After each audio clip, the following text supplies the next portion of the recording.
Mula po sa 188 na bilang ng mga lugar sa bansa na isinailalim po sa areas of concern na nasa yellow category, 17 na lugar po ang tinukoy po sa nasabing kategorya ay nasa Rehiyon 1. Para po sa darating po ng midterm elections ngayong taon. Sa inilabas po na listahan po ng Commission on Elections, 2 lungsod at 6 na bayan po rito ang mula po sa Pangasinan na kinabibilangan po ng Aguilar, Binmalay, Malasike, Mangaldan, Sual, San Quintin, Urdaneta City at kasama po ang Dagupan City. Sa lalawigan naman po ng La Union, kabilang po dyan ang bayan po ng Agoo, Caba at ang Pugo.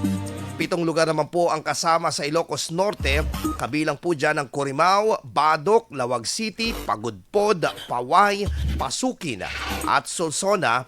At sa Ilocos Sur naman po, kasama ang bayan ng San Vicente.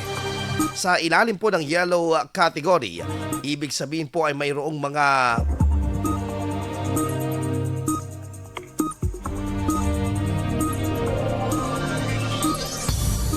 meron pong mga suspected election-related incidents sa nakalipas na 2 halalan na walang partisipasyon po ng mga domestic terror groups.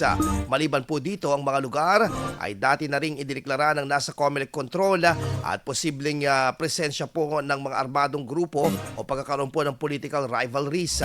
Matatandaan na bago pa man ilabas po ang listahan ng mga nasa areas of concern ay una ng pinagana ang Regional Action Monitoring Center o yung REMAC na magsisilbing command post sa monitoring and consolidation ng mga election-related information sa buong rehiyon para sa ligtas na halalan.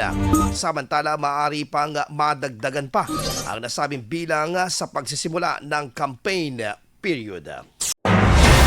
IFM News. IFM News.